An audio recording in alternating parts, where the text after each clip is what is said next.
بسم الله الرحمن الرحيم.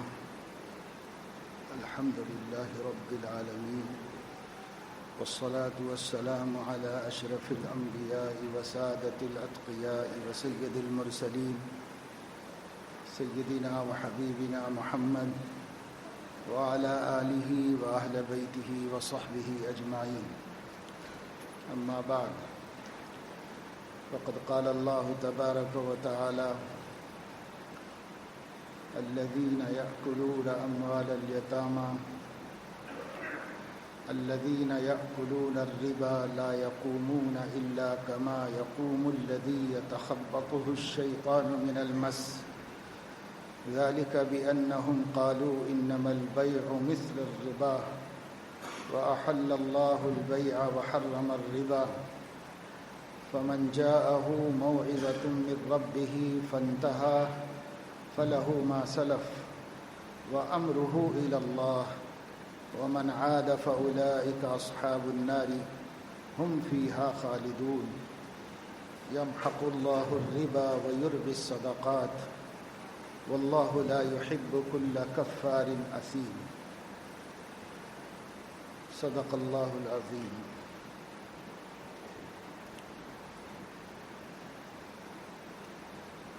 اسلام انسانیت کے واسطے ایک بہترین دستور حیات ہے، ایک زندگی گزارنے کا سب سے اچھا راحت بخش اور ایک دوسرے کے لیے خیر خواہی کا سبب بننے والا طریقہ حیات ہے۔ اسلام کی تعلیمات مسلمانوں کے مفاد میں، صرف مسلمانوں کے مفاد میں نہیں ہوتی، اسلامی تعلیمات پوری انسانیت کے لیے رحمت اور برکت ہوتی ہے۔ اسلام اللہ کا بھیجا ہوا دین ہے اور اللہ اپنے سب بندوں کا الہ واحد اور معبود برحق ہے، اور سب بندوں کی خیر خواہی اس نے اپنے ذمے لی ہے، اور وہ سب کے ساتھ بھلائی کرتا ہے، اور ایسا دستور حیات اپنے پیغمبروں کے ذریعے انسانیت کو عطا فرماتا ہے جس سے انسانیت ہر قسم کی کرب، بے چینی، باہمی بغض و عناد اور رنجشوں، مصیبتوں اور تکلیفوں کی سے نجات پاتی ہے اور اس سے اپنے آپ کو محفوظ کر لیتی ہے۔ ایسی تعلیمات بالخصوص اس آخری دین میں، اس آخری شریعت میں، اس آخری نبی کے ذریعے اللہ تعالیٰ نے جو ہدایات، تعلیمات اور زندگی گزارنے کا اسوہ حسنہ اور بہترین نمونہ ہمیں عطا فرمایا ہے، یہ 100% انسانیت کے لیے رحمت ہے، برکت ہے۔ یا تو انسانیت اس میں غور نہیں کر پاتی، یا انسانیت تعصب اور عناد کی وجہ سے اس کا اعتراف نہیں کرتی، اسے قبول نہیں کرتی۔ جو لوگ سطحی قسم کی باتیں کرتے ہیں، وہ لوگ تو ہر ایمان والا کیا بے ایمان بھی سمجھ سکتا ہے کہ وہ سستی شہرت کے لیے اور دنیاوی مفاد کے لیے اسلام کے خلاف زہر اگلتے ہیں۔ ان کو اگر وہ جاہل ہیں تو بھی، اگر وہ پڑھے لکھے اور سمجھدار ہیں تب بھی اسلام کا رحمت ہونا بآسانی سمجھ میں آ سکتا ہے، اور اسلامی تعلیمات میں جو حکمتیں ہیں اور جو اس کے اندر انسانیت سے ہمدردی اور بہی خواہی ہے، وہ سمجھنے کے لیے کوئی بہت بڑے قابل انسان بننے کی ضرورت نہیں ہے۔ اللہ رب العزت نے اتنی آسانی کے ساتھ فطری احکام ہمیں دیے ہیں کہ اللہ کا ہر حکم انسانی فطرت کو اپیل کرتا ہے اور انسانی فطرت کے ساتھ جوڑ کھا جاتا ہے۔ اس لیے اس کو بہت زیادہ فلسفے کے طور پر سمجھانے کی ضرورت نہیں ہے، بہت باریک بینی کے ساتھ اس میں غور کرنے کی ضرورت نہیں ہے۔ اسلامی تعلیمات انسانیت کے واسطے رحمت ہیں، ہر کوئی غور کر سکتا ہے۔ خاص طور سے اسلام کی معاملتی تعلیمات، معاشرتی تعلیمات ہر ایک کے حق میں سراپا خیر ہے، رحمت ہے، برکت ہے۔ جن چیزوں میں انسان کو شبہ ہوتا ہے، جہاں انسان کو کوئی غلط فہمی ہوتی ہے، اگر وہاں پر انسان اللہ کی دی ہوئی تعلیم کو اصل جگہ پر یعنی کتاب و سنت میں سمجھ کر پڑھنے کی کوشش کرے تو اسے وہ اشکال ہی نہیں پیدا ہوتا، اسے وہاں پر کوئی کسی قسم کا اعتراض نہیں ہو سکتا، اشکال بھی نہیں ہو سکتا۔ اللہ تعالیٰ نے اپنے احکام کو حکمت کے ساتھ بیان فرمائی کہ اس میں کیا حکمت ہے، اس میں کیا مصلحت ہے، اللہ نے اس کو کھولا و بیان کیا۔ اور اگر کہیں اللہ رب العزت نے اجمالی طور پر حکم دیا ہے تو ذرا آدمی اس کو سماج کے اندر چلتے ہوئے نظام زندگی پر رکھ کر دیکھے تو اسے سمجھ میں آئے گا جو سسٹم انسانیت میں چل رہا ہے وہ تکلیف دہ ہے، اور جس سسٹم کی اسلام سفارش کرتا ہے وہ سب کے لیے آرام اور راحت کا سبب ہے۔ اگر آدمی ٹالی کر کے دیکھے، دونوں میں تقابل کرے اور دونوں کو ایک ساتھ رکھ کر دیکھے تو وہ خود بخود سمجھ میں آئے گا۔ اس کو بہت سمجھانے کے لیے کسی لیکچر کی ضرورت نہیں ہے، کوئی بہت بڑے فلسفی کو بیان کرنے کی ضرورت نہیں۔ اب یہی دیکھیے کہ اسلام میں انسانیت نے پورے سماج میں جو لین دین اور معاشیات کا نظام پہلے چلتا تھا اسلام سے، اور اسلام کے بعد بھی اب دنیا کے اندر رائج ہے اور چل رہا ہے، یہ پہلے بھی تھا اور اب بھی ہے۔ اس وقت پوری دنیا کا جو فائنانشل سسٹم ہے، جو معاشی اور مالیاتی نظام ہے دنیا کا، یہ خالص ربا اور سود کے اوپر مبنی۔ پہلے بھی یہی تھا، اسلام سے پہلے۔ اسلام سے پہلے بھی سارا مالیاتی نظام ساہوکاروں کے ہاتھ میں تھا، دولت مندوں کے ہاتھ میں تھا۔ چند مالدار، چاہے وہ مشرک ہوں چاہے وہ یہودی ہوں، چند مالدار ساری رعایا اور ساری قوم کی دولت کے خود مختار اور مالک بن کر بیٹھے ہوئے تھے، اور جس طرح چاہ رہے تھے ان سے چھین رہے تھے، ناجائز طریقے سے۔ سودی نظام پر انہوں نے سب کو جکیڑ لیا تھا، لوگوں کا مال اپنا مال نہیں رہ گیا تھا، ان کی مجبوریاں، ان کی پریشانیاں ان لوگوں کو، ان کی غربت مجبور کر دیتی تھی کہ وہ مالداروں سے قرض لیں اور اپنی زندگی کے ضرورتوں کو پورا کریں، اور اپنی زندگی بھر کی محنت اور کمائی کو ان مالداروں کے اس احسان کے بدلے میں سود کے نام پر دیتے چلے جائیں، اور بھرتے رہیں بھرتے رہیں بھرتے رہیں۔ ایک وقت ایسا آتا تھا کہ آدمی کو کمانا پڑتا تھا تو اس لیے کمانا پڑتا تھا کہ وہ اپنی ساری کمائی ساہوکار کو دیتا رہے، جس نے سود دیا ہے اس کو دیتا رہے۔ یہی سب مکے میں ہوتا تھا اور یہی مدینے میں ہوتا تھا۔ مدینے میں یہودی ساہوکار بنے بیٹھے تھے، دولت کے اوپر گنجا سانپ بن کے بیٹھے ہوئے تھے، اور وہ اپنا مال لوگوں میں تقسیم کر دیتے تھے قرضوں کے نام پر، اور پھر اس کے عوض میں ان سے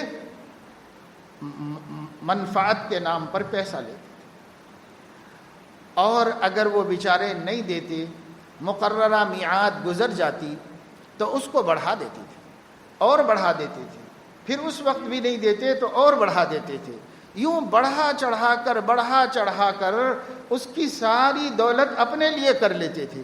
اس کا گھر، اس کا مکان، اس کی جائیداد، سب کچھ ان کو گروی رکھ دینی پڑتی تھی، اس واسطے کہ سود بڑھتا چلا گیا بڑھتا چلا گیا بڑھتا چلا گیا۔ یہ نظام سراسر عذاب تھا انسانیت کے اوپر، سراسر ظلم تھا اور زیادتی تھی۔ ایسے ظالمانہ نظام میں انسانیت سسکیاں لے رہی تھی، انسانیت تڑپ رہی تھی، اور حضور اکرم صلی اللہ علیہ وسلم تشریف لائے تو آپ نے انسانیت پر سے ہر ظلم کی چٹان اتار کر نیچے رکھی۔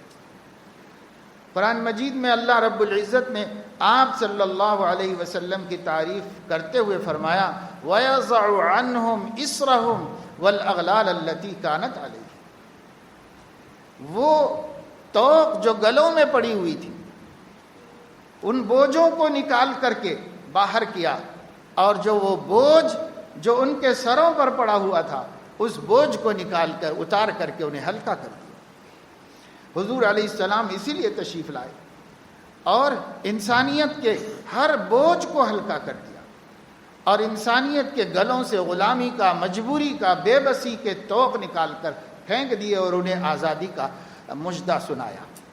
یہ حضور علیہ الصلاۃ والسلام کی تشریف لانے کے بعد انسانیت کو نعمت ملی، انسان آزاد ہوئے، اور ٹھیک وہی نظام جس کو ختم کرنے کے لیے حضور اکرم صلی اللہ علیہ وسلم تشریف لائے تھے، اور آپ نے اس مالیاتی نظام کو جو یہودیوں اور مشرکوں نے، بلکہ ائمۃ المشرکین نے، جیسے آج کے زمانے کے جو اپنے آپ کو حقیقی مشرک سمجھتے ہیں، اپنے آپ کو سچا ہندو سمجھتے ہیں، جو ان کا نظریہ ہے پیسے کے سلسلے میں کہ سارے ملک کی دولت بٹورو اور کچھ مالداروں کا خزانہ بنا دو، جو نظریہ برہمنوں کا ہے وہی نظریہ مکے کے چودھریوں کا تھا، وہی نظریہ ائمۃ القریش کا تھا، وہی نظریہ مشرکوں کے سرداروں کا تھا اور یہودیوں کا تھا۔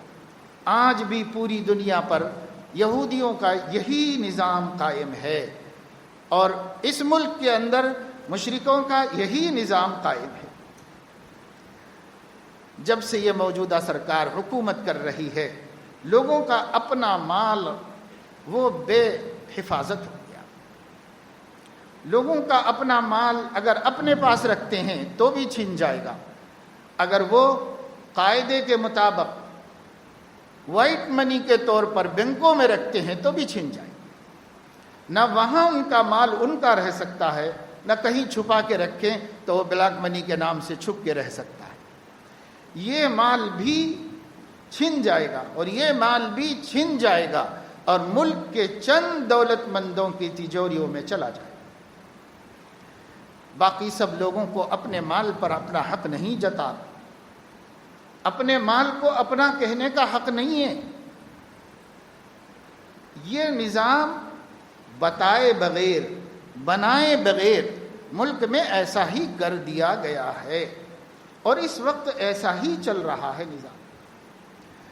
اور یہ صرف ہمارے ملک کی حد تک ہے برہمنوں کا سسٹم، اور پورے عالم کے اعتبار سے، پوری دنیا کے اعتبار سے وہ یہودی چھائے ہوئے ہیں، سارے ملکوں پہ چھائے ہوئے ہیں، ساری کمپنیز پہ چھائے ہوئے ہیں، ساری دنیا کے بڑے بڑے فرم، فیکٹریز، کارخانے، دنیا کے بڑے بڑے شاپنگ مالز اور دنیا کے بڑے بڑے کارخانے سب یہودیوں کے پاس اپنی دولت گروی رکھا دینے پر مجبور ہے۔ وہ خود گروی ہیں اور اپنی دولت ان کو دے دینے پر مجبور ہے۔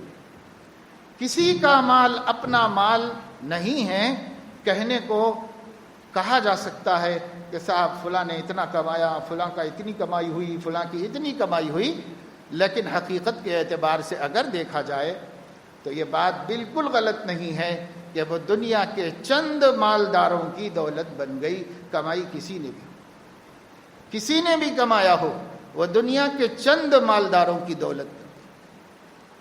انہیں اطمینان ہے کہ یہ سب ہمارا مال ہے۔ ایسا سسٹم اب بھی بنا لیا گیا، ایسا پہلے بھی تھا اسلام سے، پر جب اسلام آیا اور جب تک اسلامی نظام قائم رہا، ہر انسان کی محنت کی کمائی اس انسان کی تھی، اس میں کسی کا دخل نہیں تھا۔ اللہ تبارک و تعالی شانہ مالک ہے۔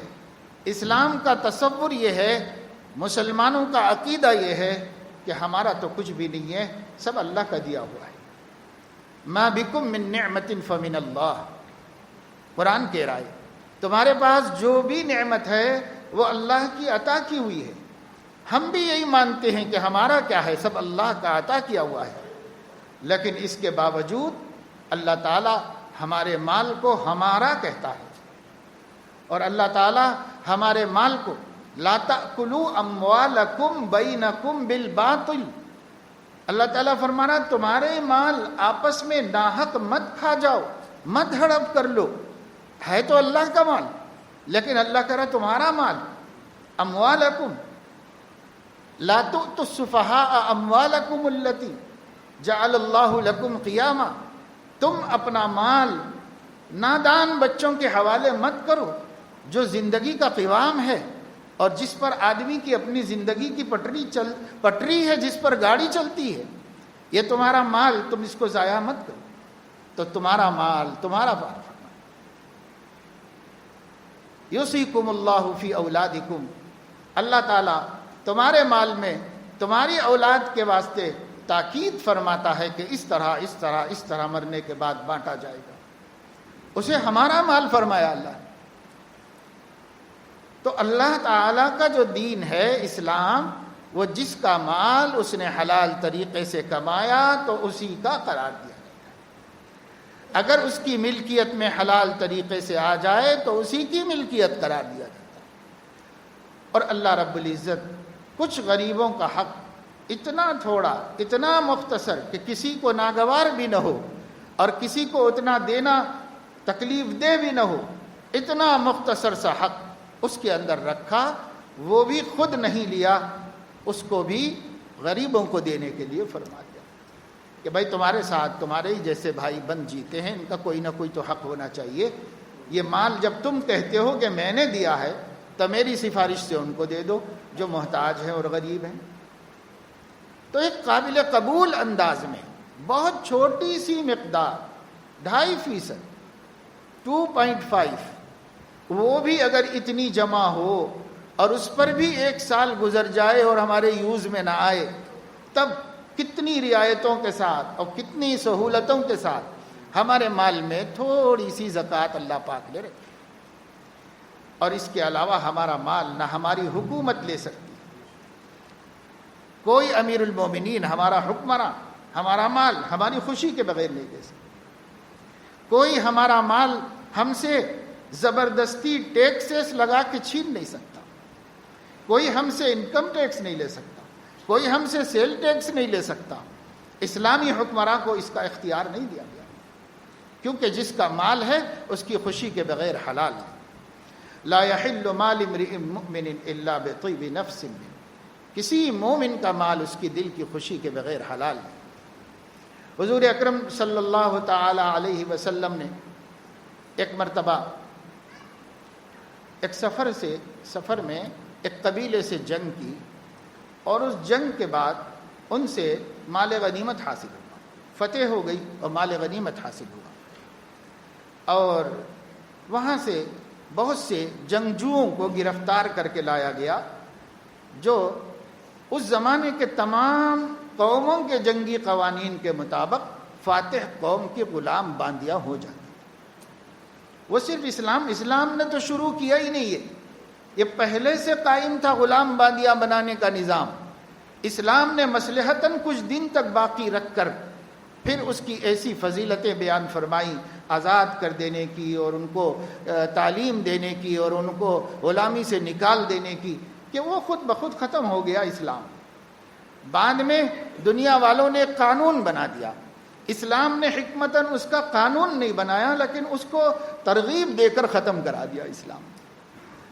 تو اب اسلام نے یہ جو نوجوان جو جنگجو تھے، جو لڑنے آئے تھے، وہ لڑنے آئے ہوئے لوگ وہ سب کے سب جوانوں کو قید کر لیا، اور جو مال ملا وہ سب انہوں نے اپنے قبضے میں لے لیا۔ وہ قوم شکست کھا گئی اور بھاگ گئی۔ حضور علیہ الصلاۃ والسلام 30 دن تک مسافرت میں انتظار فرماتے رہے اس بات کا کہ شاید ان لوگوں کو اتنے بڑے نقصان کا احساس ہو اور وہ آ کر مسلمان ہو جائیں اور ہم سے معاملہ صاف کر لیں اور ہم ان کا مال بھی ان کو دے دیں، ہم ان کے جو قیدی ہیں وہ بھی واپس کر دیں۔ تو ازراہ ترحم، مہربانی کر کے 30 دن وہیں سفر میں ٹھہرے رہے، ایک ایک دن انتظار کیا کہ شاید یہ قوم کو عقل آ جائے گی، شاید ان لوگوں کی سمجھ میں آ جائے گا، لیکن ان لوگوں کو سمجھ میں آیا نہیں۔ 1 مہینے کے بعد آپ نے وہ مال مجاہدین میں تقسیم کر دیا جو اسلام کا قانون تھا، اس کے مطابق مجاہدین میں تقسیم کر دیا، اور وہ غلام باندیاں بھی تقسیم فرما دی، جیسا اسلام کا نظام تھا ویسے تقسیم کر دیا۔ تقسیم ہو جانے کے بعد کچھ لوگ آئے اور آ کر کہنے لگے کہ یا رسول اللہ، ہم مسلمان ہو جانا چاہتے ہیں، ہم دین اسلام کو قبول کر لینا چاہتے ہیں، ہمیں مسلمان بنا دیجئے اور ہمارے قیدی ہم کو واپس کر دیجئے، ہمارا مال ہم کو واپس کر دیجئے۔ تو حضور علیہ الصلاۃ والسلام نے فرمایا بھلے مانس ہو، 1 مہینہ اسی امید میں یہاں ٹھہرا رہا، چاہتا تو میں فوراً چلا جا سکتا تھا یہاں سے، لیکن تم لوگوں کی مہربانی کرنے کے لیے ٹھہرا۔ تو 1 مہینہ تو تم نے سوچا سمجھا کچھ نہیں، اب میں نے جس کا حق اس کو دے دیا، وہ لوگ اس کے مالک بن گئے اسلامی نقطۂ نظر کے مطابق، اب تم لوگ آئے ہو تو میں کیا کر سکتا ہوں؟ پھر بھی اتنا کرو کہ 2 میں سے کوئی ایک چیز تم کو چھوڑو، یا تو غلام باندیا چھوڑ دو یا مال چھوڑ، میں ایک چیز پر ان لوگوں کو راضی کر لوں گا، مسلمانوں کو، کہ بھئی کسی ایک چیز پر میرے خاطر راضی ہو جاؤ، مگر میں اب جبر نہیں کر سکتا، کیونکہ ان کا مال بن گیا، ان کا مال بننے کے بعد میں نہیں لے سکتا اس میں سے، وہ ان کا مال ہے، میں ان کی خوشی کے بغیر نہیں لے سکتا۔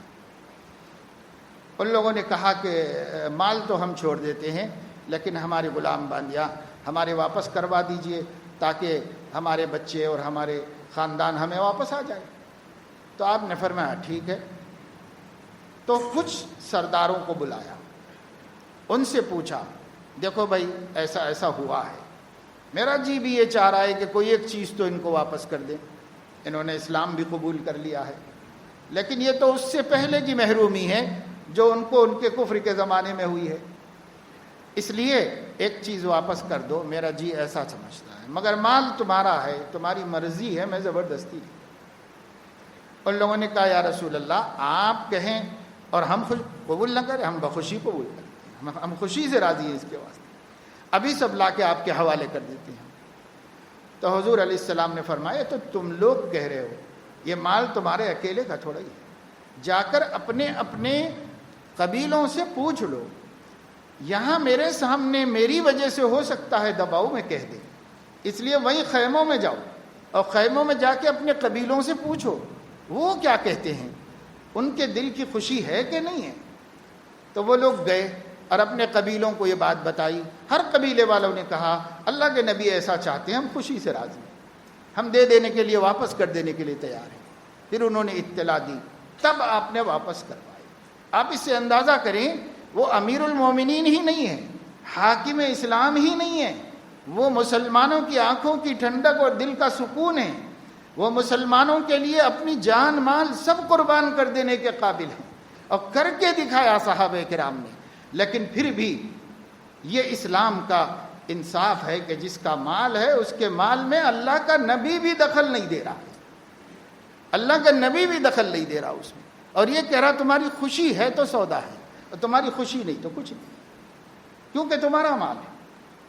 تو دیکھیے اسلام میں مال کو اتنا تحفظ دے دیا گیا، ہر آدمی کے مال کو اتنا تحفظ دیا گیا ہے، لیکن آج دنیا کا جو سسٹم ہے اس میں کسی کے مال کو تحفظ حاصل نہیں، نہ حکمرانوں سے تحفظ حاصل ہے اور نہ سود خوروں سے تحفظ حاصل ہے۔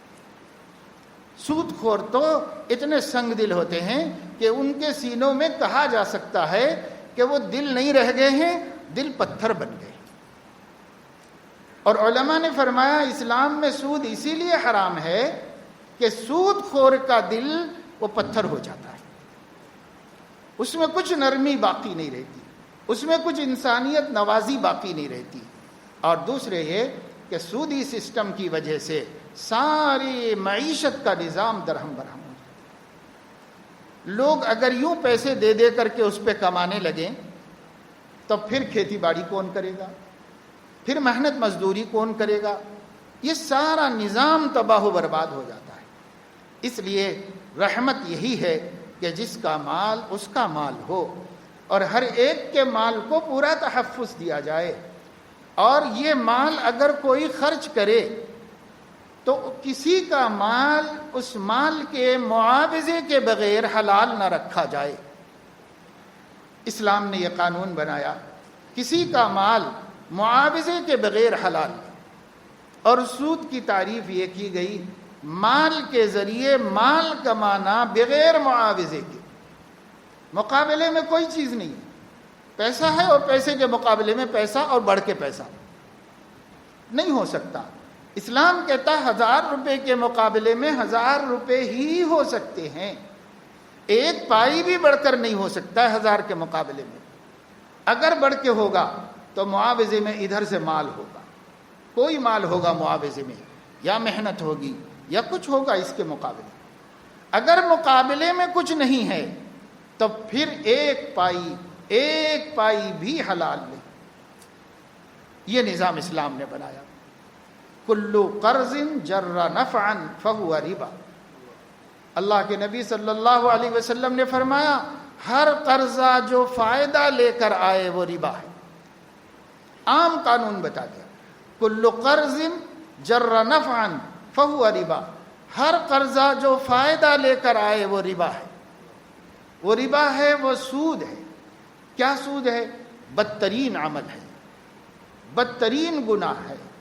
حدیث میں ہے کہ سود وہ گناہ ہے جس کو اللہ معاف نہیں فرماتا، جیسے شرک کو اللہ معاف نہیں فرماتا، قرآن حدیث میں صاف صاف آیا ہے۔ لیکن بعض حدیثوں میں ڈرانے کے لیے حضور علیہ السلام نے یہ فرمایا کہ سود معاف نہیں کرتے اللہ تعالیٰ۔ یہ بدترین جرم ہے، بدترین جرم۔ اس لیے بدترین جرم ہے کہ یہ انسانیت کا خون چوسنا ہے، یہ غریب کی مجبوری کا فائدہ اٹھانا ہے، یہ سامنے والے کی مصیبت اور بے بسی اور بے کسی کا اوپر اس کا استحصال کرنا۔ اسلام نے بڑا گناہ کہا۔ اللہ تعالیٰ نے فرمایا فَإِن لَّمْ تَفْعَلُوا فَأْذَنُوا بِحَرْبٍ مِّنَ اللَّهِ وَرَسُولِهِ۔ اگر سابقہ سود بھی یہ آیت نازل ہونے کے بعد نہیں چھوڑو گے، آیت نازل ہونے سے پہلے جو سودی معاملات تھے، اللہ نے فرمایا یا ایھا الذین آمنوا اتقوا اللہ، اے ایمان والو اللہ تعالیٰ سے ڈرو، وذروا ما بقی من الربا، اس حکم کے آنے سے پہلے جو تمہارے ربا باقی ہیں، جو سود کی قسطیں آنی باقی ہیں، چھوڑ دو، ضرور چھوڑ دو اس کو، اب نہیں لینا۔ ان کنتم مؤمنین، اگر تم ایمان والے ہو تو اس پر عمل کرو۔ اب یہ بہت سخت وعدہ ہے، وَذَرُوا مَا بَقِيَ مِنَ الرِّبَا إِن كُنتُم مُؤْمِنِينَ، اگر مومن ہو تو یہ بات ماننی پڑے گی، جو پچھلے بقائے ہیں سود کے وہ بھی چھوڑ دینے پڑیں گے، وہ بھی لینے کی اجازت نہیں ہوگی تم کو۔ فَإِن لَّمْ تَفْعَلُوا، اور اگر اس آیت کے نازل ہونے کے بعد کوئی آدمی اپنا سابقہ سود نہیں چھوڑتا اور وہ یہ کہتا ہے کہ کم سے کم پرانا معاملے میں تو لے لوں، میں واپس سود وصول کر لوں، تو فَأْذَنُوا بِحَرْبٍ مِّنَ اللَّهِ وَرَسُولِهِ، اللہ اور اس کی رسول سے جنگ کرنے کے لیے تیار ہو جاؤ، اللہ رسول سے جنگ کرنے کے لیے تیار ہو جاؤ۔ وہ شخص جو سود معاف کرنا، پہلے تو لینا نہیں تھا اس کو، لیکن اگر مقرر کر لیا تھا جہالت سے، پھر قرآن پڑھ لیا، قرآن کی یہ آیت پہنچ گئی اور اس کے بعد بھی نہیں چھوڑا سود اور لے کے رہا یا لینے کا دعویٰ کیا کہ میں لوں گا، تو وہ شخص ایک فریق ہے اور اللہ رسول ایک فریق ہے، اور اللہ تعالیٰ اس کو اعلان کر رہا ہے، سن لو اعلان جنگ، اب ہماری تمہاری لڑائی شروع ہوگی۔ اللہ آسمانوں سے لڑے گا اور تم زمین پہ لڑو اور مقابلہ کرو اللہ سے، اللہ کے ساتھ تمہاری ہماری جنگ ہے۔ اللہ فرما رہے میرے ساتھ جنگ کرو، فَأْذَنُوا بِحَرْبٍ مِّنَ اللَّهِ وَرَسُولِهِ۔ اور اگر چھوڑ دو گے تو اللہ تعالیٰ تم پر اپنا فضل فرمائے گا، رحم فرمائے گا، تمہارا ایمان مضبوط ہوگا، تمہارے مال میں برکت ہوگی۔ اور فرمایا الذین یأکلون الربا، جو لوگ سود کھاتے ہیں کھلاتے ہیں، دونوں حکم میں برابر ہیں۔ بہت سے لوگ کہتے بھائی ہم سود لے رہے نہیں، ہم سود دے رہے، لیکن یہ بات ذہن میں رکھ لو کہ سود لینا دینا حکم میں برابر ہے، دینے کا بھی وہی حکم ہے حرام ہو جانے کے بعد، لینے کا بھی وہی حکم ہے۔ لینے والا تو ہے ہی اللہ کی نظر میں جنگ، اللہ کے ساتھ جنگ کی حالت میں ہے، جو دے رہا ہے وہ بھی تو اس کو لینے کا ذریعہ بن رہا ہے، وہ بھی تو سبب بن رہا ہے اس کے لینے کا سود۔ لہٰذا وہ دینے والا بھی برابر ہے. کوئی دینے والا نہ ہو تو کس سے لینے والا لے گا؟ کس سے لے گا وہ کوئی دینے والا نہ ہو؟ اس لیے اللہ تعالیٰ نے فرمایا الذین یأکلون الربا لا یقومون الا کما یقوم الذی یتخبطہ الشیطان من المس. جو لوگ سود خور ہیں، سود کھاتے ہیں یا ان کے کھلانے میں مدد کرتے ہیں، اللہ رب العزت فرما رہے ہیں جب وہ اپنی قبروں سے اٹھیں گے قیامت کے دن یا محشر میں لائے جائیں گے تو وہ سیدھے سے کھڑے بھی نہیں ہو پائیں گے. لا یقومون، کھڑے نہیں ہو پائیں گے. اب ہونے کی کوشش کریں گے کیونکہ سب کو قبروں سے اٹھ کر کھڑے ہونا ہے اللہ کے سامنے اور سب کو محشر میں آنا ہے. تو کیسے آئیں گے؟ الا کما یقوم یتخبطہ الشیطان من المس. ایسے اٹھیں گے جس سے جیسے کسی پہ شیطان مسلط ہو گیا ہو، جن چڑھ گیا ہو، وہ اٹھ نہیں پا رہا ہو، گر جا رہا ہو اور وہ بوجھ نہیں برداشت کر پا رہا ہو، ایسے کھڑے ہوں گے. اور اس کی وضاحت حضور اکرم صلی اللہ علیہ وسلم نے حدیث میں یوں دی کہ ہمیں جب جبرائیل معراج میں لے کر گئے تو ہمارا گزر ایک ایسی قوم پر سے ہوا جس کے پیٹ بڑے بڑے کمروں کی طرح تھے. ایسی قوم تھی جن کے پیٹ بڑے بڑے کمروں کی طرح تھے اور اس کے اندر آگ، سانپ، بچھو بھرے ہوئے تھے اس کے جو باہر سے نظر آ رہے ہیں. ایسے بڑے بڑے پیٹ، اور ان پیٹوں کی وجہ سے کھڑے ہونا چاہتے ہیں مگر کھڑے نہیں ہو پا رہے ہیں، گر جا رہے ہیں. کما یتخبطہ الشیطان من المس. گر جا رہے ہیں مگر کھڑے نے کوشش کر رہے، پھر کھڑے رہے، اپنے پیٹوں کو سنبھال رہے اور کھڑنے کی کوشش کر رہے لیکن کھڑے نہیں ہو پاتے. تو اللہ تعالیٰ نے فرمایا، یعنی حضرت نبی کریم صلی اللہ علیہ وسلم نے حضرت جبرائیل سے پوچھا یہ کیا تماشا ہے؟ یہ لوگ تو اتنے قابل رحم حالت میں ہیں، کیا ہو رہا ہے یہ؟ کہا کہ یہ سود خور لوگ ہیں، یہ سود خور لوگ ہیں. قیامت تک ان کے ساتھ یہی معاملہ ہوگا مرنے کے بعد سے، اور پھر اللہ فیصلے کریں گے تو جو سزا جہنم میں ہوگی وہ الگ ہے. یہ فیصلوں سے پہلے کی حالت جو ہمارے نبی کو اللہ نے آنکھوں سے دکھائی، یہ حالت ہے سود خور. اسی کو قرآن کہہ رہا ہے لا یقومون الا کما یقوم الذی یتخبطہ الشیطان من المس. ایسا کیوں؟ ذالک بانہم قالوا انما البیع مثل الربا. یہ سزا اس لیے دی جائے گی کہ ان کو جب ہم نے ربا سے منع کر دیا تو وہ ہم کو سبق سکھا رہے ہیں اور کہہ رہے ہیں کہ فائدہ بھی تو ربا ہی ہے. بیع میں بھی تو یہی ہوتا ہے، خرید و فروخت میں بھی تو یہی ہوتا ہے کہ آدمی ایک مال بیچتا ہے، دوسرا مال لیتا ہے، یا ایک مال کو بیچتا ہے اس کے عوض میں پیسے لیتا ہے تو بچاتا ہے نا. بھئی 10 روپے کی چیز لایا 12 روپے میں بیچ دیا تو 2 روپے بچاتا ہے نا. تو جیسے بیع میں ہوتا ہے ویسے ہی بھی تو میں 10 روپے دے کر کے 12 روپے قرضہ لے رہا ہوں واپس. تو اس میں بھی تو وہی ہوا، اس میں بھی تو وہی ہوا، دونوں میں فرق کیا ہے؟ انما البیع مثل الربا. حالانکہ احل اللہ البیع وحرم الربا، حالانکہ اللہ نے بیع کو حلال کیا اور ربا کو حرام کیا. تو گویا تم اللہ کو سکھاؤ گے، اللہ کو سکھاؤ گے. اللہ حکمتوں کو زیادہ جانتا ہے، اللہ حقیقتوں کو زیادہ جانتا ہے، یا تم زیادہ جانتے ہو؟ تم کہہ رہے ہو یہ بھی وہی بات ہے وہ بھی وہی بات ہے، اس میں کیا فرق ہے؟ تم یہ کہہ رہے ہو اور اللہ یہ کہہ رہا ہے کہ ایک حلال ہے ایک حرام ہے.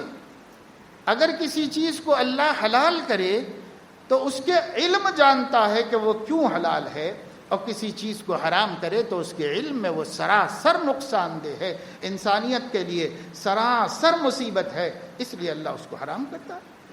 تو اللہ نے فرمایا میں نے تو ربا کو حرام کیا، اب بیع کو حلال کیا. بیع کرو، تم محنت کرو، سامان لاؤ اسی پیسے کا، اور قرضے دے کے پیسہ بڑھا کر لینے کے بجائے مال لاؤ، دکان کھولو، کاروبار کرو، تجارت کرو، پیسہ لگاؤ.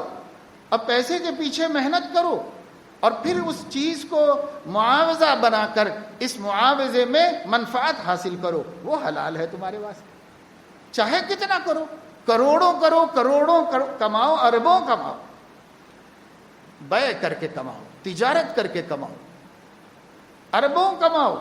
اللہ کو کسی مقدار مقرر نہیں کی کہ میرے بندے اس سے زیادہ کے مالک نہیں بن سکتے۔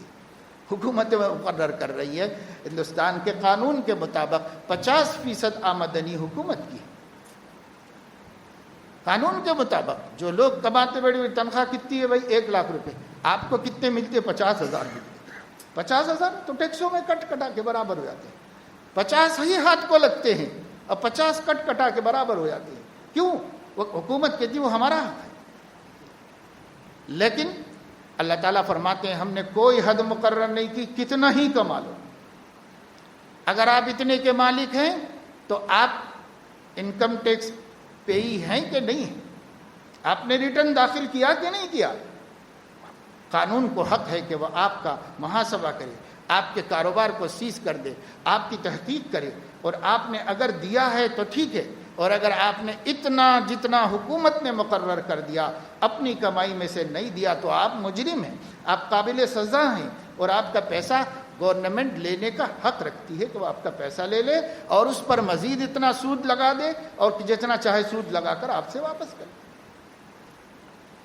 لیکن ہمارے اللہ نے ہمارے مال پر کوئی اپنا قبضہ نہیں جتایا اور اپنا حق نہیں بتایا، بلکہ اللہ نے یہ فرمایا ہم تحفظ فراہم کرتے ہیں کہ تمہارے مال کو ہمارا نبی بھی نہیں لے گا اور امیر المومنین بھی نہیں لے گا، تمہارا مال کوئی بھی نہیں لے گا۔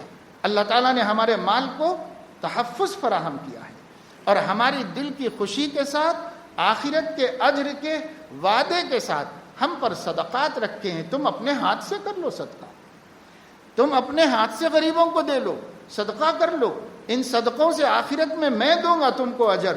یہ مال کچھ نہیں ہے، اس سے کہیں زیادہ دوں گا، وہ دولت دوں گا جو آخرت میں کام آنے والی ہے۔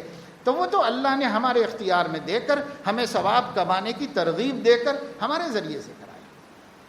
آج غیر مسلم بھی بہت سے ہیں جو اچھے کام کو اچھا سمجھ کر اپنی خوشی سے خرچ کرتے ہیں، ان کو ذرا بھی تکلیف نہیں ہوتی، لیکن ان کو زبردستی کسی کو پیسہ دیتے ہوئے دکھ ہوتا ہے، تکلیف ہوتی ہے۔ اس لیے اللہ نے زبردستی کسی سے پیسہ نہیں لیا۔ اللہ رب العزت نے ایک ضابطہ قانون بنایا، تو اللہ تعالیٰ فرما رہے ہیں بے منع نہیں ہے، تجارت کرو، اس سے جو بڑھ کر آئے گا سب خیر ہے، برکت ہے، برکت ہے۔ اسلامی طریقوں سے کماؤ، جتنا چاہے کماؤ۔ اب بڑے بڑے دولت ہیں مند صحابہ میں بھی تھے، عبد الرحمن ابن عوف دولت مند آدمی تھے، عثمان غنی دولت مند آدمی تھے، اور ایسے دو ہی نہیں تھے، سینکڑوں صحابہ کرام مالدار تھے۔ اور حضور علیہ السلام کے بعد حضرت عمر، حضرت عثمان کے دور میں تو بڑے بڑے دولت مند لوگ تھے۔ خود حضرت انس بن مالک رضی اللہ تعالیٰ عنہ 10 سال حضور کی خدمت میں تربیت پائے۔ حضرت انس بن مالک مدینے کے مالدار ترین لوگوں میں سے تھے، اللہ نے خوب مال عطا فرمایا تھا، بڑی بڑی تجارتیں ان کی تھیں جس میں وہ کاروبار کرتے تھے۔ تو اس طرح پیسہ کمانا منع نہیں، لیکن پیسہ دے کر پیسے کے بدلے پیسہ بڑھ کر لینا، اس کی کوئی گنجائش نہیں، یہ گنجائش نہیں۔ اور جب یہ لینا درست نہیں تو وہ دینا بھی درست نہیں اس کا۔ حضور علیہ السلام نے فرمایا آکل الربا وموکلہ، جو سود کھاتا ہے اور جو سود کھلاتا ہے، بلکہ بعض حدیثوں میں جو سود کے معاملات میں پڑتا ہے، دلال بنتا ہے، وہ بھی جہنم میں، سب جہنم میں جانے والے۔ البتہ شارحین حدیث نے فرمایا اگر وہ اس کو نہیں معلوم تھا کہ یہ سودی کاروبار ہے تو شاید اس کو اللہ معاف کر دیں گے، دلال کو، لیکن معلوم رکھ کر اس نے دلالی کی تھی تب تو اس کو اللہ معاف نہیں کریں گے۔ وہ سود لینے والا، وہ سود دینے والا، وہ درمیان میں پڑنے والا، سب جہنم میں جانے والے، سب جہنم میں جانے والے۔ بعض حدیثوں میں آیا ہے وکاتبی وشاہدی، گواہ بننے والے بھی اور اس کا دستاویز تیار کرنے والے بھی، پیپر تیار کرنے والے، گواہ بننے والے، سب کے سب جہنم میں جائیں۔ اس قدر سخت معاملہ ربا کا ہے۔ اسی لیے تو حضور اکرم صلی اللہ علیہ وسلم نے فرمایا سود کا 1 درہم کھانے والا 46 مرتبہ زنا کرنے والے کے برابر ہے۔ آج کتنے بڑے بڑے شریف لوگ ہیں لیکن یہ زنا کر رہے ہیں، یہ گناہ کر رہے ہیں۔ ایسی بدترین وعیدیں قرآن و حدیث میں آئی ہیں کہ ایسی بدترین وعیدیں کسی اور چیز کے لیے۔ اس لیے حضور علیہ السلام نے فرمایا فَلَكُمْ رُؤُوسُ أَمْوَالِكُمْ، اگر پہلے سے ایسا کام کر رہے تھے تو اپنا راس المال تو لے لو، جتنا ہمارا اصل ہے وہ تو لے لو، اس کے بعد کچھ بھی نہیں لینا۔ حضور اکرم صلی اللہ علیہ وسلم نے حجۃ الوداع میں سود کے حرام ہونے کا اعلان فرما دیا۔ جب اعلان کر دیا تو یہ بھی فرما دیا کہ ہمارے خاندان والوں نے جاہلیت کے دور میں اسلام سے پہلے جو لوگوں کو قرضے دیے ہوئے ہیں اور وہ سود کے ساتھ واپس آنے کے معاہدے ہوئے ہیں، میں اس کے معافی کا اعلان کرتا ہوں۔ آپ نے عام اعلان کر دیا اور فرمایا سب سے پہلا سود جو معاف کیا جا رہا ہے وہ آل عباس کا سود معاف کر رہا ہوں، عباس بن عبد المطلب کا سود معاف کر رہا ہوں۔ جس کو بھی قرضہ آنا ہے وہ صرف ہمیں قرضہ لا کر واپس کرے، اوپر کا پیسہ ہم نہیں دے دیں۔ اس لیے حضور علیہ السلام نے، کیونکہ حضور نے تو ایسا کیا نہیں تھا، پر اپنے خاندان کے قریبی آدمی کا سود معاف کر کے اعلان کر کے اس بات کو مضبوط کر دیا کہ ہم نے پہل کر دی ہے، اب سب مشرکوں کو بھی عمل کرنا ہے، مومنوں کو بھی عمل کرنا ہے۔ اس واسطے کہ اس وقت تک مکے میں بہت سے لوگ ابھی کافر تھے، ان کو بھی یہ ہدایت دی کہ یہ سود والا حکم صرف مسلمانوں کا نہیں ہے، یہ سود والا حکم پوری انسانیت کے لیے رحمت ہے، اس لیے سب انسان اس پہ عمل کریں گے، ہم سب کو کروائیں گے، جتنے بھی ہماری حکومت میں ہیں سب پر ہم اس کی پابندی کرائیں گے۔ یہ حضور علیہ السلام نے اعلان فرمایا۔ تو میرے عزیزو دوستو، آج مسلمانوں نے بہت آسان سمجھ رکھا ہے سود لینا، بہت آسان سمجھ۔ جو لوگ بہت بڑے بڑے کاروبار کر رہے ہیں، وہ سودوں سے بڑے بڑے شو روم کھل رہے ہیں، بڑے بڑے کاروبار سود کے ذریعے سے ہو رہے ہیں۔ اسی طریقے سے چھوٹا موٹا کاروبار کرنے والے بھی ذرا قرضوں میں آ گئے، تنگی میں آ گئے، حساب کتاب سے کرتے نہیں، ذرا دکان چلنے لگی بس فضول خرچیاں شروع کر دی، دعوتوں میں اسراف اور یہ اور عقیقہ اور چلہ اور چھٹی، نئی نئی کے دعوتیں یاد آنے لگیں۔ اب چارہ ہماری دکان چل رہی ہے، چلو یہ کرو یہ کرو یہ کرو، تو مال بیوپاریوں سے آتا رہا اور ہم اس مال کے قیمت واپس کرنے کے بجائے دعوتوں میں اڑاتے رہے، فیشن میں اڑاتے رہے، گاڑیاں خرید کر، تماشے کر کے، اچھے اچھے قیمتی کپڑے بنا کر، دکھاوا کر کے ہم نے پارٹیوں کو پیسہ ادا نہیں کیا، جو کما رہے تھے وہ اپنے اوپر خرچ کر لیا۔ اب پارٹیوں کا پریشر بڑھنے لگا کہ بھائی پیسہ دو تو مال ملے گا، پچھلا پیسہ ہی نہیں دے رہے ہو تو تم کیسے مال ملے گا؟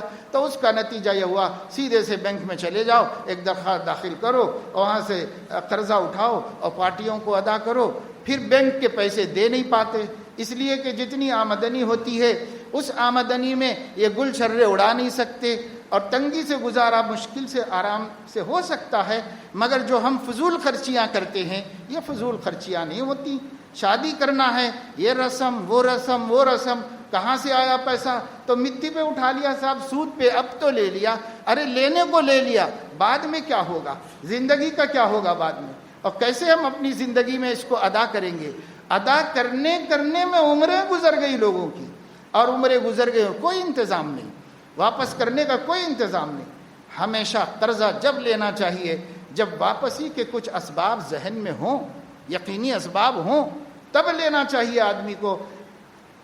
حضرت عمر رضی اللہ تعالیٰ عنہ پہ قاتلانہ حملہ کیا گیا، حضرت عمر رضی اللہ تعالیٰ عنہ کا آخری دن تھا، حضرت عمر نے کہا کہ بیٹے کو بلاؤ۔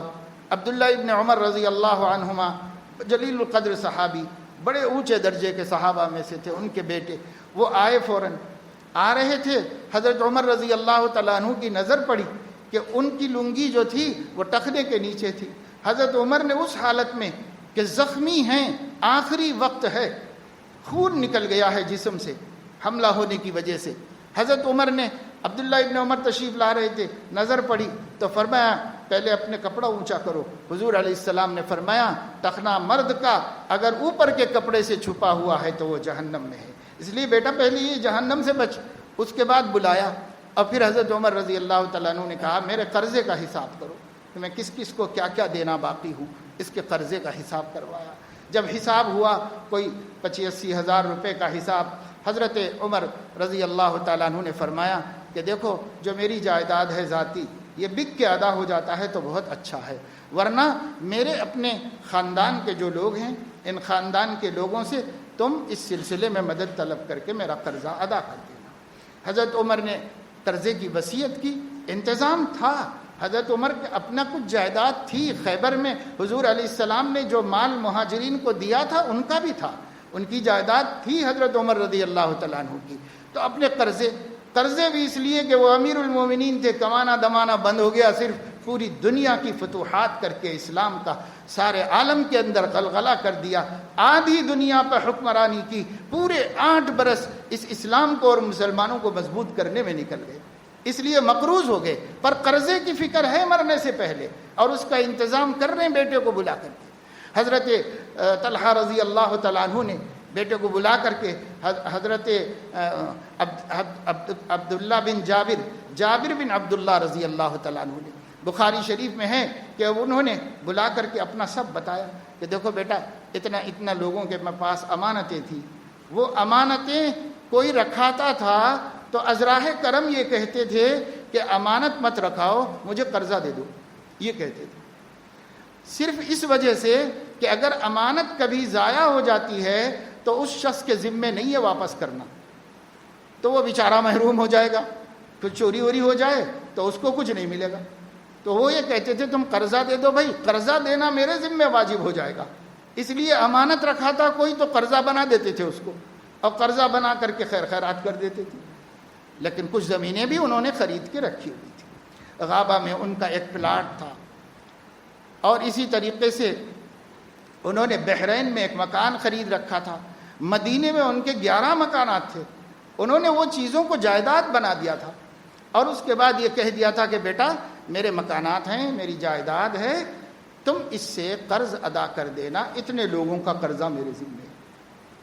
چنانچہ ان کے صاحبزادے نے قرضہ ادا کیا، ایک ایک پلاٹ بیچ کر کے اعلان کر دیا، قرضے ادا ہوئے۔ پھر اس کے بعد بھائی بہنوں نے کہا کہ ہم لوگوں کو بانٹ دو اب بچا ہوا، کیونکہ ہمارے ابا کی میراث ہے، وصیت بھی ہو گئی، اب ہم کو بانٹ دو۔ وصیت بھی کی، وصیت یہ کی کہ ان کے جو بیٹے عبداللہ تھے وہ عبداللہ کے بعض بیٹے ان کے بیٹوں کے برابر تھے، یعنی بڑے ہو گئے تھے بہت، تو وہ پوتروں کو چونکہ ملتا نہیں، اس وجہ سے وصیت فرمائی کہ تمہارے 2 بیٹوں کو میرے مال میں سے اتنا دے دینا، اس کی وصیت فرمائی۔ تو پہلے قرضہ ادا ہوگا، پھر وصیت پر عمل ہوگا، پھر وارثین میں تقسیم ہوگا۔ تو قرضہ ادا ہو گیا اور وصیت پر عمل کر دیا۔ اب بھائیوں نے بہنوں نے کہا ہمارا حصہ دو، تو انہوں نے کہا 4 سال تک مکے میں اعلان کروں گا کہ میرے ابا کا اگر کوئی قرضہ ہے، قرضہ دار ہے تو آ جاؤ پہلے قرضہ لے لو، اور اس 4 سال کے بعد بھی کوئی نہیں آئے گا تب میں تم لوگوں میں بانٹوں گا اس کو۔ چنانچہ 4 سال وہ مکے میں جا کے حج میں اعلان کرتے رہے، اور 4 سال کے بعد پھر جائیداد تقسیم کی، اور ایک بھائی کو، ایک بہن کو اللہ نے اس میں برکت عطا فرما دی۔ حضرت عبداللہ کی، ان کے ابا کی 4 بیویاں تھیں جو زندہ تھیں ان کے انتقال کے وقت میں، وہ وارث بنی ہیں، اور ایک بیوی کو 8 لاکھ روپے ملے اس زمانے میں، ایک بیوی کو 8 لاکھ روپے ملے، اتنا پیسہ بیویوں کو ملا، اور چاروں کا ملا کر کے 32 لاکھ روپیہ، اور وہ 8واں حصہ، باقی 7 حصے بھائی بہنوں میں تقسیم ہوئے، اتنا بچا۔ امام بخاری رحمۃ اللہ علیہ نے اس کا عنوان قائم کیا ہے کہ اللہ تعالیٰ نے مال غنیمت میں زندگی میں بھی برکت دی ہے اور موت کے بعد بھی برکت دی ہے۔ اتنا مال بنا وہ کہ وہ یہ سمجھ رہے تھے کہ قرضہ ادا نہیں ہوگا اس میں۔ لوگوں نے بھی کہا کتنا ہے تمہارے ابا کا مال؟ اتنا ہے. قرضہ کتنا ہے؟ اتنا ہے. کیا ادا ہوگا بھائی اس سے؟ ایک دوست آ کے ہمدردی کر کے گئے بیٹے سے کہ اگر ضرورت پڑے تو میری مدد لے لینا قرضے ادا کرنے کے سلسلے میں خوشی سے ادا کروں گا. اور ایک صاحب آئے اور انہوں نے کہا کہ 4 لاکھ روپے باقی ہے لیکن میں معاف کر دیتا ہوں اس کو. تو انہوں نے کہا معاف کچھ نہیں، سب کے واپس کروں گا انشاءاللہ تعالی. تو انہوں نے کہا کہ ایسا تو کر لو گے مجھے آخر میں کر دو. انہوں نے کہا نہیں، پہلے آپ کا ہی نمٹا دیتا ہوں، پہلے آپ کا ہی نمٹا دیتا ہوں. اللہ نے وہ برکت عطا فرمائی. نیت صحیح ہو، سود کا درگزر نہ ہو اپنے مال میں، سب حلال ہو، اللہ پاک برکت فرماتے ہیں، کام بناتے ہیں. دوستو بزرگوں، اللہ کے لیے سود کے سلسلوں کو مسلمان چھوڑیں. خصوصاً جو مسلمان غریب ہیں وہ صرف رسومات کی وجہ سے قرضے لے رہے ہیں، شادی بیاہ کی رسومات میں قرضے لے رہے ہیں اور چھلا چھٹنی کی رسومات میں قرضے لے رہے ہیں اور اس میں قرضے، اس میں قرضے، اس میں قرضے، قرضوں میں ڈوبے ہوئے ہیں. کوئی سورس نہیں، کوئی ذریعہ نہیں ادا کرنے کا. مر جائیں گے تو کیا ہوگا اس کے بارے میں سوچنا نہیں ہے اور یہ شاید ایسا سمجھتے ہیں کہ ہم مرنے ہی والے نہیں. بہت بڑا مسئلہ ہے، بہت بڑا مسئلہ ہے. اللہ کے لیے ہمیں خوف کرنا چاہیے، ڈرنا چاہیے اور ان چیزوں سے اپنے کو دور کرنا چاہیے. اللہ تعالیٰ مسلمانوں کو اس بدترین بلا سے اور اللہ تعالیٰ کے ساتھ جنگ کی حالت میں جینے سے مسلمانوں کو محفوظ فرمائے. ہر ایک آدمی کو سود کی لعنت سے بچائے. جو لوگ مبتلا ہو گئے کسی نہ کسی طریقے سے اللہ اس سے ان کی جان چھڑائے اور اللہ انہیں اس سے محفوظ فرمائے. آمین. وآخر دعوانا الحمدللہ.